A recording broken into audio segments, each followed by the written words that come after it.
Some video game baddies are renowned for giving players the right amount of challenge. On the flip side, there are those that are cheap and unfair, but there are also certain villains who split gamers right down the middle. And although no one is going to argue how arduous these bosses are, it's hard to say whether the challenge is fair. I'm Sai for WhatCulture.com, and these are 10 seriously hard video game bosses that divide fans.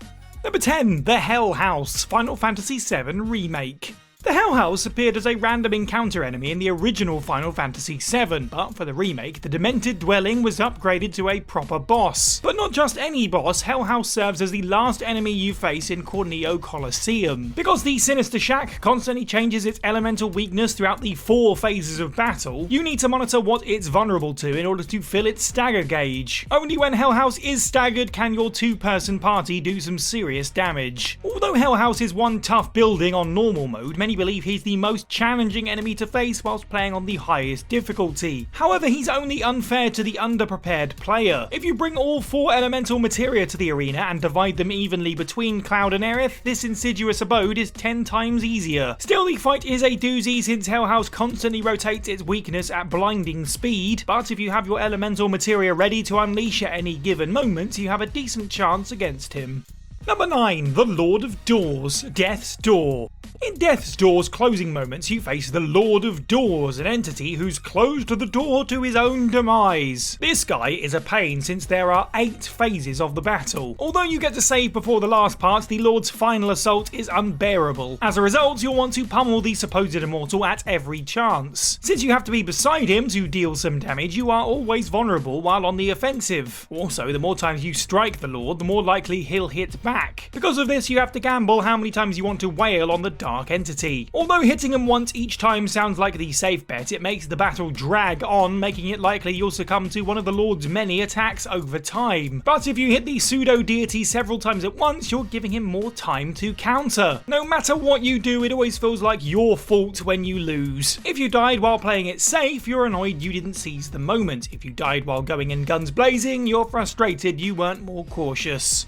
Number 8, Dark Link, The Legend of Zelda Ocarina of Time. In Ocarina of Time, Link must square off against a shadowy doppelganger while in everyone's favourite level, the Water Temple. Now, since sub-bosses up until this point haven't been much trouble, you assume Dark Link will be a pushover. However, many players believe this insidious clone is the hardest enemy in the game. Because Dark Link mirrors your movements, he cancels out every attack with ease. Japanese players complained about Dark Link so much, Nintendo toned down the Malevolent Double's difficulty when Ocarina of Time was released in the West. Even though Dark Link pulls no punches, he's totally fair. Firstly, he's the only enemy whose health is level with yours. Whether your health is composed of 3 hearts or 10, your evil Earth stats will have the same amount. Also, he's only tricky if you spam him with the Master Sword. If you use the Megaton Hammer, the Shield, or the Deku Nuts, you'll have more variety in battle. If you have enough magic, you can repeatedly summon Din's Fire, which Dark Link can't block. Despite the fact there are many methods to thwart Dark Link, he's still one of the most hated bosses in the franchise. Number 7, Dr. Carl, Cuphead.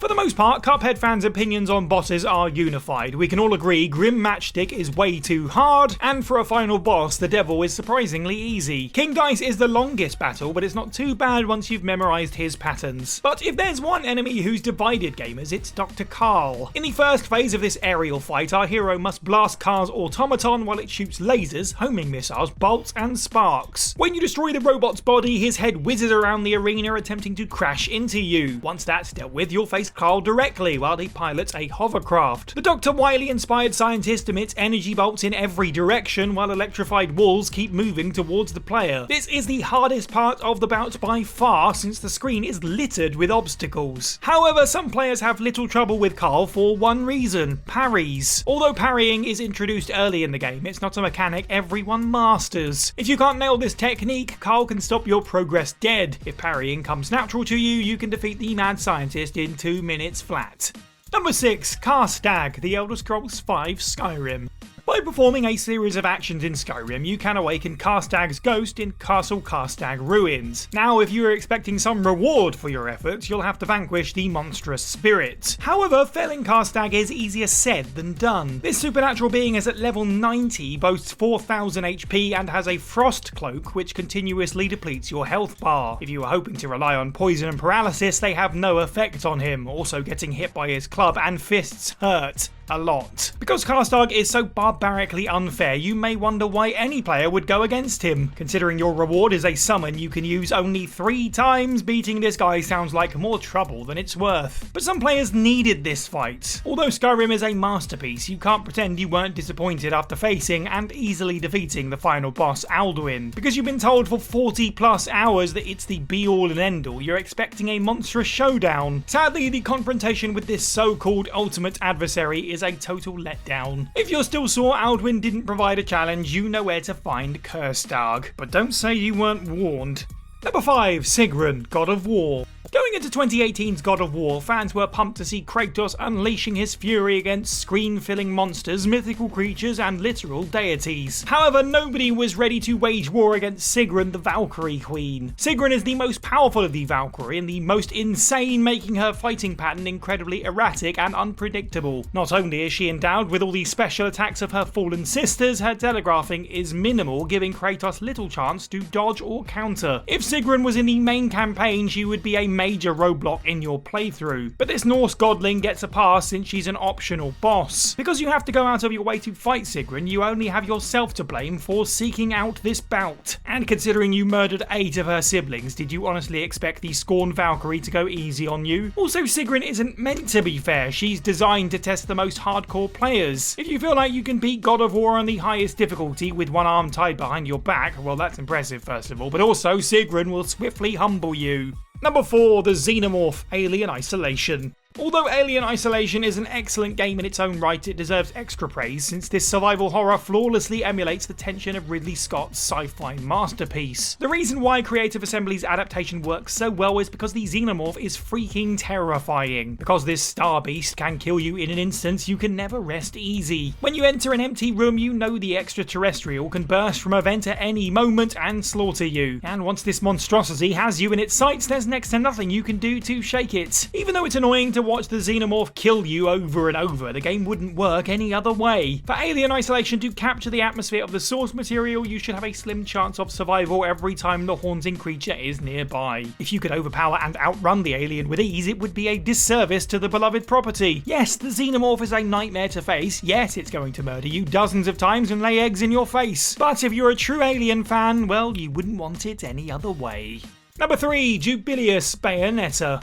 At the end of Bayonetta, our cheeky witch arrives at the heavenly plane where she meets the mother of creation herself, Jubilius. With a mere thought, this divine being can summon an endless supply of angels, launch the natural elements at our heroine, or reshape reality. However, Jubilius' most terrifying attack is the black hole. If Bayonetta comes near this astronomic phenomenon, it's game over. When this is unleashed, you need to execute every dodge technique imaginable to avoid an instant death. Unfortunately, Jubilius can turn Bayonetta into a child, causing her to momentarily lose her powers. If this demonic deity drops a black hole while Bayonetta is de-aged, you're toast. Because Jubilius is the final boss, she should put up one hell of a fight. However, many players find her insta-kill attacks ridiculous, especially since they're nearly impossible to dodge. That being said, just as many fans believe Jubilius should be unfair since she's literally God. Bayonetta may be nifty with swords and guns, but her power is infinitesimal compared to the Alpha and the Omega. The fact that our heroine can last a second against Jubilius' eternal might is unbelievable, and because every character in the game emphasised that Jubilius was nigh omnipotent, it would have been anticlimactic if she was anything but unfathomably brutal.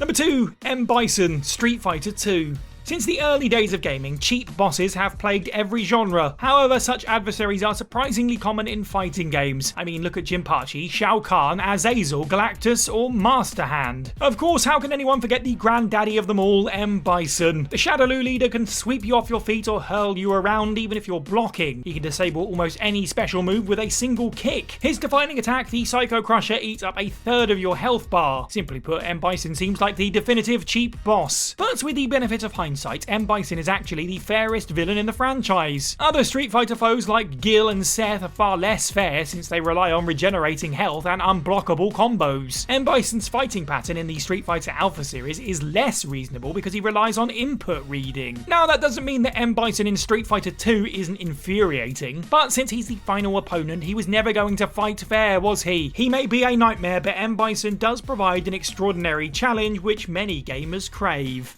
And number 1, Flame Lurker, Demon Souls.